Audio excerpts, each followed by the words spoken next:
Hello YouTube, Radiated Reptiles here with another video. In today's video, I want to give you guys an update on the Radiated Tortoises to show you guys how they're doing.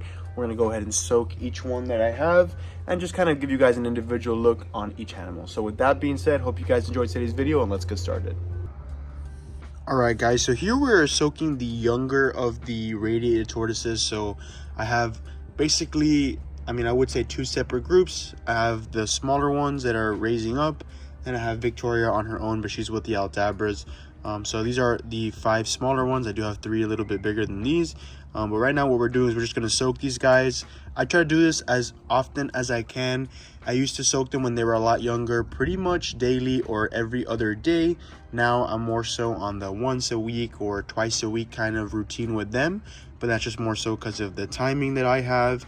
And then since they are a little bit larger, they're able to hydrate themselves in their habitat through the foods that they eat and things like that. So in the order, I guess, that I got them, it would be this one right here. This is Star Platinum, and Star Platinum is one of the larger ones. I got this animal from a friend of mine, and after Star Platinum, I got Malagasy, which the mother of Malagasy is Manja Studbook Animal 222. So that means that that animal originally was from Madagascar, and it was brought into the country, and therefore was studbooked. So like that, you can have genetic variation with these guys. And then after that, I got these 3, which are a little bit smaller, but you can see they're catching up in size. And I actually don't have names for them, but I gotta go ahead and be creative and think about that. These guys are absolutely beautiful. As you can see, they have some Missouri still stuck on their shed because they ate that yesterday. But like I said, I just soaked them for about 20 to 30 minutes in direct sunlight. Make sure that they get proper hydration. The UVB for them is very important, but since they are outside pretty much all day, they're getting enough sun basking in their habitat. This is more so just so they can go ahead and hydrate themselves. And I also like to kind of just wash them off, make them nice and clean. And it shows them, shows their color. Can go ahead and clean them off. Even their plastron, you can see there's some old Missouri, a little bit of superficial fungus, but that's just kind of inevitable when they are being kept outdoors here in Florida. So as you guys know, soaking is very beneficial for young tortoises, and it's a great way to kind of raise these guys up. I try to do, at least for like the star tortoises, every day about 20-30 minutes, sometimes even twice a day, because I've been struggling a little bit with those guys. But these Radiates grew up basically indoor and outdoor, and I would bring them in every night, but they would be out all day. And of course throughout the day they would be hydrating themselves in their habitat, but also through a daily soaking session. So right now it's very simple to soak your animals. If you don't know, go ahead and get a tub. I put the water at a chin high level because they are tortoises and we do not want them to drown.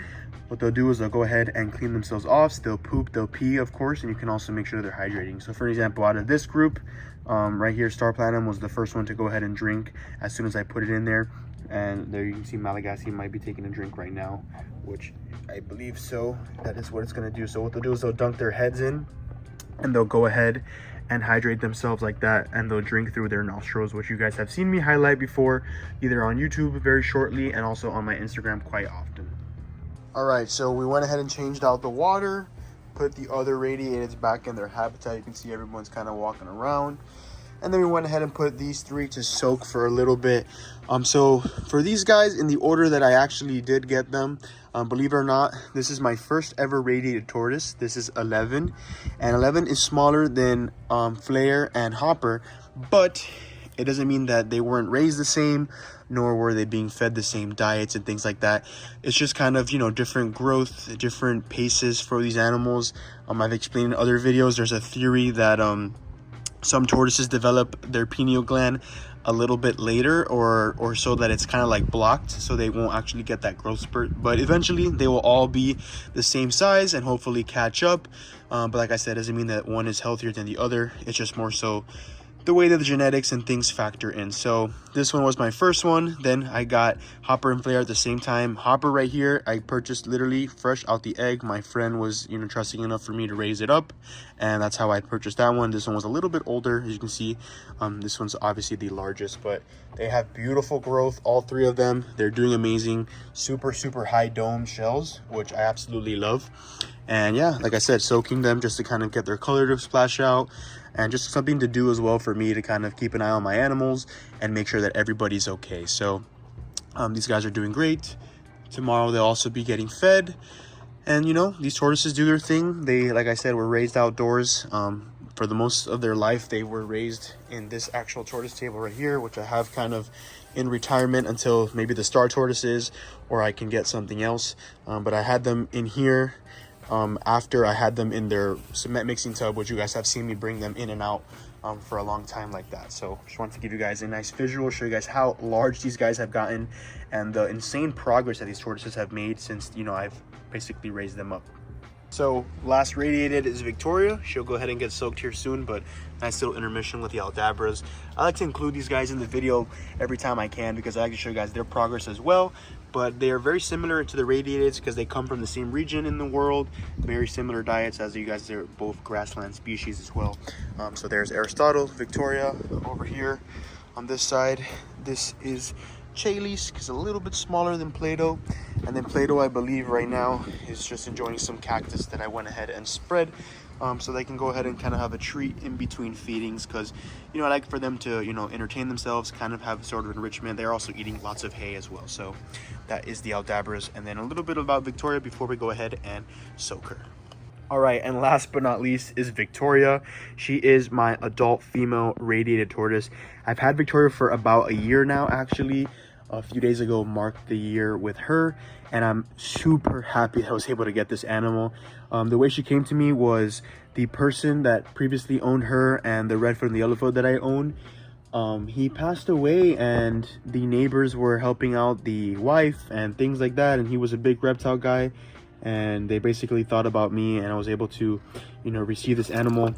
And the reason why she's named Victoria is because of two things. One, I named her after my girlfriend as well, because just as beautiful as the tortoise is my girlfriend. And there's a very fun fact that goes around once in a while that Queen Victoria of Great Britain back in the day once commissioned that if anybody could find two radiated tortoises that looked the same and had the same shell pattern, they would win a large sum of money and get into royalty, and which, you know, much to people's surprise, is impossible, because these guys, their shells are like our fingerprints.